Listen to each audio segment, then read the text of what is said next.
네, 안녕하십니까. MD 미션축구의 조례열 목사입니다. 오늘의 말씀은 로마서 14장 17절과 19절 말씀입니다. 하나님의 나라는 먹는 것과 마시는 것이 아니요 오직 성령 안에 있는 의와 평강과 희락이라. 이로써 그리스도로 섬기는 자는 하나님을 기쁘시게 하며 사람에게도 칭찬을 받느니라. 그러므로 우리가 화평의 일과 서로 덕을 세우는 일을 힘쓰나니, 이 말씀을 화평과 덕을 세우는 일이라는 제목으로 함께 나누도록 하겠습니다. 제가 텔레비전 방송 중에서 많이 자주 보는 것은 뉴스입니다. 연예 프로그램으로는 불의의 명곡을 자주 좀 봅니다. 시간으로도 그렇고 드라마를 보고 다른 프로그램을 볼 시간이 별로 없습니다. 좋아하지 않고요. 불의의 명곡만은 그런 거는 다른 음악 방송하고 다르게 최선을 다하는 그런 가수들의 모습을 볼 수 있기 때문에 그걸 봅니다. 뉴스, 이것이 문제인데, 믿는 사람이라고 세상에 살면서 세상 일을 완전히 멀리하고 살 수도 없죠. 뉴스에서 항상 나오는 그 정치 얘기 아시겠지만 좋은 얘기가 없죠. 서로 깎아내리기 바쁘고 정치 얘기뿐이겠습니까? 전쟁, 살인, 유아, 유기 살해 이런 것들, 화평의 얘기는 없고 서로 덕을 세우는 얘기도 없습니다.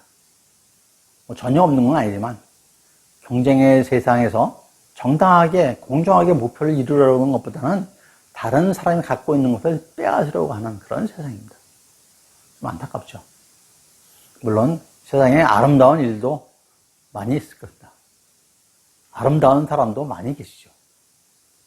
뉴스에 나오지 않는 아름다운 일과 아름다운 세상 훨씬 많을 수 있습니다. 오늘 나누는 그런 말씀의 로마서 전체적인 게 어떤 것인지 잠깐만 말씀을 드리면, 로마서는 사도 바울의 교리적 서신으로 너무나 잘 알려져 있죠. 말씀의 시작은 하나님의 나라로 시작합니다. 그리고 하나님의 의, 정죄, 칭의, 성화 이런 교리적 얘기를 하고, 그 다음에 12장부터 15장 중간 부분까지는 그리스도인의 의로운 삶을 얘기하면서 마무리합니다. 이후로 16장까지 있죠. 바울의 계획과 인사말로 해서 16장에서 마무리하게 되죠.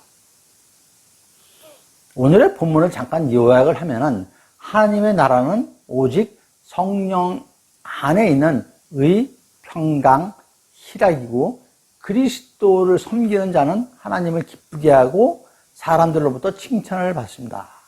그러므로 서로 화평하고 덕을 세우는 일에 힘쓰십시오라는 의미입니다. 결국 그리스도인은 서로 화평하고 덕을 세우는데 힘써야 된다는 말씀이시죠. 본문에서 화평의 일, 덕을 세우는 일이라고 하는데, 그래서 일은 워크, 노동, 레이버, 워크의 일이 아니고 어떤 의미냐면, 헬라 원문과 영어 성경에서는 어떻게 표현되냐면 works가 아닌 things로 표현이 되어 있습니다. 그러므로 일보다는 그러니까 화평의 것, 덕을 세우는 것이라고 해석하는 게 더 좋을지도 모르겠습니다. 그럼 화평과 덕을 세운다는 것이 구체적으로 어떠한 내용인지 오늘 나눠보도록 하겠습니다. 첫째, 화평이 무엇인지요? 마태복음의 산상수훈 설교 앞부분인 팔복 중에서 5장 9절에 화평하게 하는 자는 복이 있나니 그들이 하나님의 아들이라 일컬음을 받을 것이며 라고 되어 있죠. 야고보서 3장 18절에는 화평하게 하는 자들은 화평으로 심어 의의 열매를 거두느니라 라는 말씀하십니다. 성령의 열매인 사랑, 희락, 화평, 오래 참음, 자비, 양선, 충성, 온유, 절제, 9가지 열매 중에서도 화평이 들어가 있습니다. 이러한 화평을 헬라어로는 에이레네라고 합니다. 화평, 평화, 평강, 화목 이런 의미를 갖고 있습니다. 구약 성경에서 여기 샬롬 같은 의미죠. 성경에서는 너무나 자주 많이 등장하는 용어입니다. 화평과 유사한 단어가 뭐가 있죠? 화목이라는 헬레 말은 에이레네뉴라고 합니다. 데살로니가 5장 13절 말씀에 그들의 역사로 말미암아 사랑 안에서 가장 귀하게 여기며 너희끼리 화목하라 라고 했습니다. 로마서 12장 18절에 할 수 있거든 너희로서는 모든 사람과 더불어 화목하라라고 말씀하십니다. 이 화목하다가 에레니오입니다. 그럼 화평과 화목에 어떤 차이가 있을까요? 뭐 비슷하지만 어떤 차이가 있을까요? 조금 전에 말씀을 보면 화목은 주로 사람들과의 관계에서 사용되는 것을 알 수가 있습니다. 에베소서 2장 13절부터 16절 말씀에 이제는 전에 멀리 있던 너희가 그리스도 예수 안에서 그리스도의 피로 가까워졌느니라. 그는 우리들의 화평이시니라. 둘로 하나를 만드사 원수된 것 곧 중간에 막힌 담을 자기 육체로 하시고 법조문으로 된 계명의 율법을 폐하셨으니 이는 이 둘로 자기 안에서 한 사람을 지어 화평하게 하시고 또 십자가로 이 둘을 한 몸으로 하나님과 화목하게 하려 하심이라. 원수된 것을 십자가로 소멸하시고 라고 기록되어 있습니다. 화평, 화목 다 나오죠. 긴 말씀입니다만 그리스도 안에서 그리스도의 피, 즉 십자가의 죽음의 희생으로 하나가 되는 하나님과의 화목을 말씀하고 있습니다. 여기서 화목은 십자가를 통해서 하나님과 죄인 되었던 우리가 화해하고 화목하게 된 걸 말씀하는 것이죠. 그러니까 화해가 있는 것입니다. 화해의 개념이 포함된 것이 화목이다라고 생각하시면 됩니다. 그 결과가 화평이다라고 생각하시면 됩니다. 사람들 간에는 영원한 화평이 아닌 화목이 더욱 적합하다고 저는 생각을 합니다. 정리하면 화목은 화해와 용서의 과정이 포함된 것을 의미하고 화평은 화목의 결과라는 의미를 말씀을 드릴 수가 있겠습니다. 고린도후서 5장 18절과 19절에 모든 것이 하나님께로부터 났으며 그가 그리스도로 말미암아 우리를 자기와 화목하게 하시고 또 우리에게 화목하게 하는 직분을 주셨으니 곧 하나님께서 그리스도 안에 계시사 세상을 자기와 화목하게 하시며 그들의 죄를 그들에게 돌리지 아니하시고 화목하게 하시는 말씀을 우리에게 부탁하셨느니라 라는 말씀이 있습니다. 말씀에 우리와 하나님의 관계를 화목하게 하시는데 그 중간에 예수 그리스도가 계신 것이죠.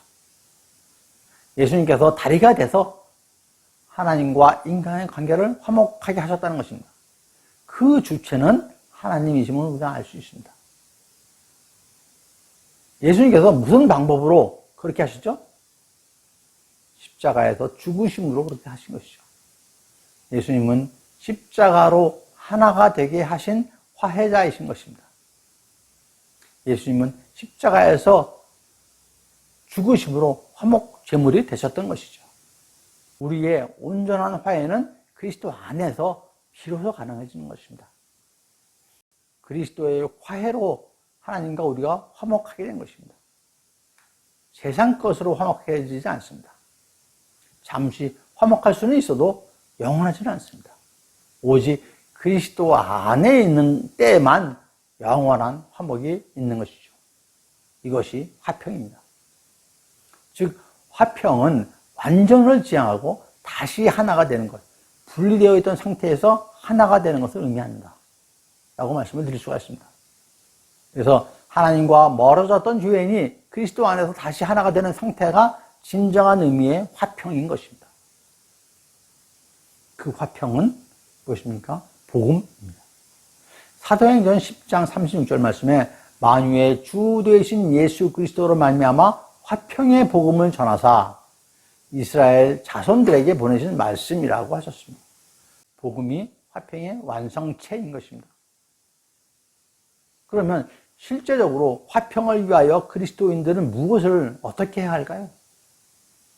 앞서 말씀드렸지만 팔복에서 화평케 하는 자라고 하셨습니다. 화평케 하는 자, 영어로 잘 아시는 피스메이커이죠. 존 칼빈 선생은 그의 그 신약 성경 주석에서 화평케 하는 자에 대해서 설명을 했습니다. 그걸 제가 그대로 읽어드리겠습니다. 예수님께서는 평화에 대한 열망을 가진 자들, 곧 할 수 있는 한 모든 다툼을 피하고 더 나아가서 타인들 사이에 일어나는 분쟁을 수습하는 노력을 아끼지 않는 사람들, 만민에 대한 평화의 사자로서 미움과 앙숙을 불식하려는 자들을 두고 화평케 하는 자들이라 하셨다라고 기록하고 있습니다. 그러면서 피스메이커의 중간자로 고충도 많다고 또한 기록하고 있습니다. 그러므로 피스메이커는 사람들의 호의에 기대해서는 안 된다는 뜻이죠. 사람들의 호의에, 양쪽 사람들의 호의에 기대하면은 피스메이커가 될 수가 없을 것입니다. 그리스도께서는 우리에게 하나님의 판단을 바라볼 것을 명하시고 또 그걸 강조하십니다. 왜냐하면 하나님은 평화의 주인이시니까 우리가 평화를 위해 노력할 때 사람이 인정하지 않는다 해도 하나님께서는 인정하시기 때문에 그렇습니다. 그러면 화평케 하는 자는 어떤 사람일까요? 화평케 하는 자는 복음 전파에 충실한 그리스도인을 얘기를 합니다. 고린도후서 5장 19절에서 이는 하나님께서 그리스도 안에 계시사 세상을 자기와 화목하게 하시며 그들의 죄를 그들에게 돌리지 아니하시고 화목하게 하는 이 말씀을 우리에게 부탁하셨느니라 라고 말씀하십니다. 화목하게 하시는 말씀, 즉 그리스도께서 선포하신 복음을 우리에게 맡기셨다는 말씀인 것이죠. 그 다음에 20절의 그 앞부분에서 그러므로 우리가 그리스도를 대신하여 사신이 되어 라고 기록되어 있습니다. 즉 이제는 우리가 예수 그리스도를 대신해서 복음을 전하는 사신이 된 것입니다. 그러한 우리는 복음을 전해야 되겠죠. 복음은 죄인을 구원하며 하나님과 세상을 화목하게 하는 하나님의 능력인 것입니다. 다음 두 번째로 나눌 말씀은 서로 덕을 세우는 것입니다. 덕은 인간이 하나님께서 주시는 은총의 결과로 이루게 되는 고상한 품위와 인격, 고매하고 도덕적 품성, 윤리적 의지대로 행동할 수 있는 인격적 능력, 그리스도인의 덕목은 하나님께서 요구하시는 것으로 생활 속에서 당연히 갖춰야 할 것, 하나님의 성품을 닮아가는 것 등이다 라고 성경 관용어 사전에서 정의를 하고 있습니다. 오늘의 본문 외에도 데살로니가전서 5장 11절에서 그러므로 피차 권면하고 서로 덕을 세우기를 너희가 하는 것 같이 하라 라고 하십니다. 또한 로마서 15장 2절에서도 우리 각 사람이 이웃을 기쁘게 하되 선을 이루고 덕을 세우도록 할지니라 라고 말씀하십니다. 고린도전서 14장 3절에서 그러나 예언하는 자는 사람에게 말하여 덕을 세우며 권면하며 위로하는 것이요 라고 말씀하셨습니다. 이어 4절에서 방언은 자신의 덕을, 예언은 교회의 덕을 세운다고 합니다. 이는 그러므로 12절에서 영적인 것을 사모하는 자는 교회의 덕을 세우기 위하여 풍성하기를 구하라 라고도 말씀하십니다. 26절에 가서는 후반부에 모든 것에 덕을 세우기 위하여 하라 라고 말씀하시죠. 베드로후서 1장 8절에서 말씀하시기를 이런 것이 너희에게 있어 흡족한 즉 너희로 우리 주 예수 그리스도를 알기에 게으르지 않고 열매 없는 자가 되지 않게 하려니와 하셨습니다. 여기서 우리에게 흡족한 것이 무엇일까요? 이는 그 앞절에 나오는데 믿음의 덕을, 덕의 지식을, 지식의 절제를, 절제의 인내를, 인내의 경건을, 경건의 형제 우애를, 형제 우애의 사랑을 더하라고 말씀하십니다. 제일 먼저 믿음의 덕을 말씀하시죠. 믿음, 덕, 지식, 절제, 인내, 경건, 형제 우애, 사랑 8가지를 말씀하십니다. 성경에서 덕은 일반적인 윤리 도덕이 아닙니다. 이것은 그리스도의 자녀들이 거룩한 삶을 추구하는 데 필요한 영적 자원인 것입니다. 이러한 것들이 풍족해서 우리는 열매를 맺게 된다라는 걸 의미하죠. 여기서 덕을 세우다라는 것은 다르게 하면 덕을 이루다라는 의미로 다른 사람을 이롭게 한다라는 의미가 됩니다. 문자적으로 보면 집을 세우다와 같이 구체적인 덕행과 배려를 통해서 서로 간의 관계를 아름답게 만들어 나가는 것을 강조한 표현입니다. 사도 바울이 교회 공동체를 집으로 비유해서 사용한 용어이죠.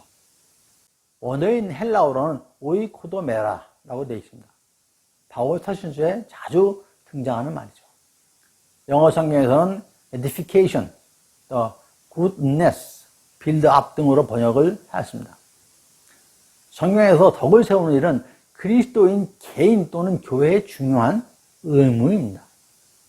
그래서 성경에서는 덕을 세우는 일에 힘쓰라라고 말씀하십니다.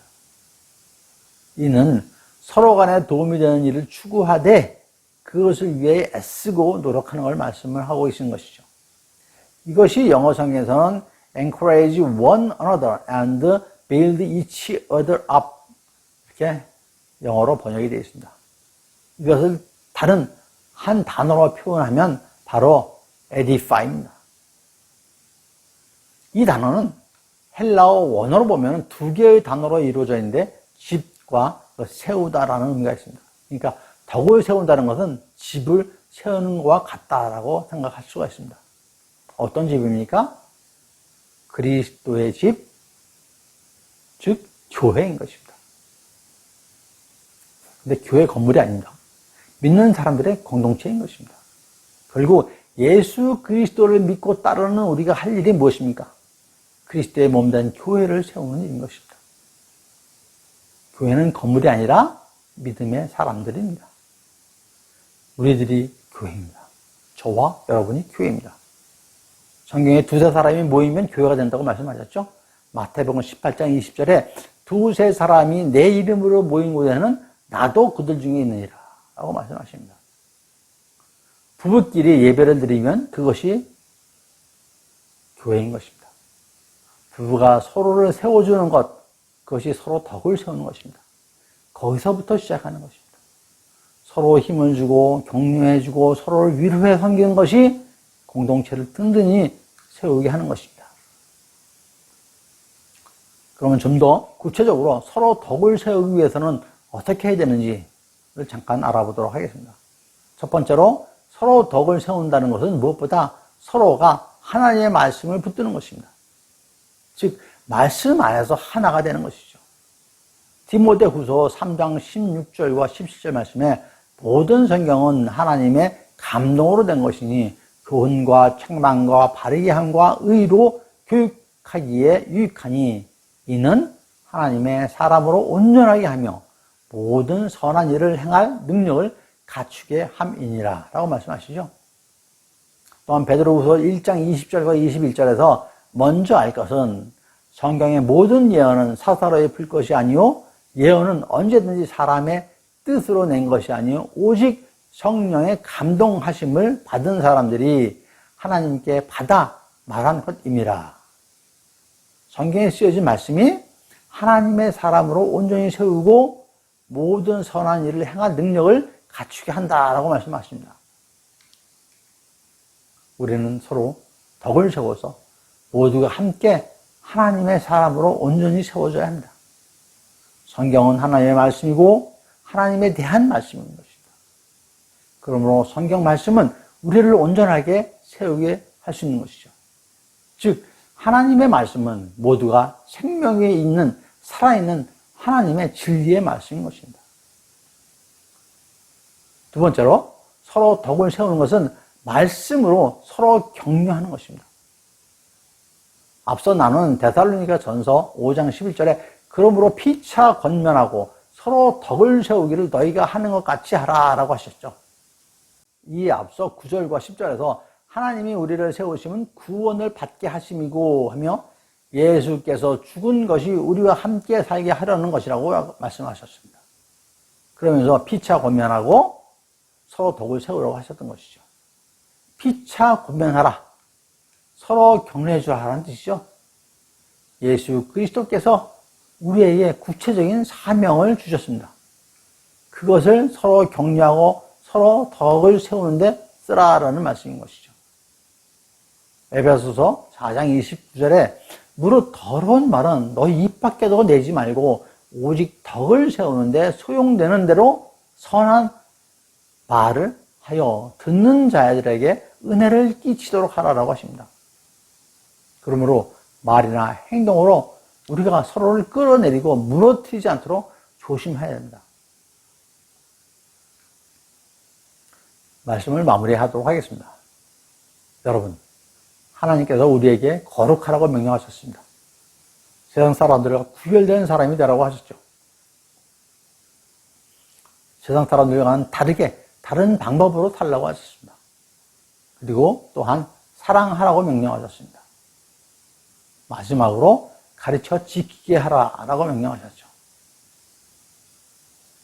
세상에 살면서 믿음의 자녀로서 세상 사람들과 구별되어 살고 그리스도의 사람으로 서로 권면하며 덕을 세우며 이웃에게 복음을 전하고 가르치고 지키게 하여 하나님과 화평한 관계를 맺도록 하라고 명령을 하셨습니다. 그래서 모두가 하나님 나라에서 함께 하는 것이죠. 이것이 하나님께서 그리스도인에게 주신 사명인 것입니다. 그 사명을 다하며 사는 그런 축복을 받는 저와 여러분 모두가 되시기를 축원드립니다. 감사합니다. MD 미션 축구의 조래을 목사였습니다.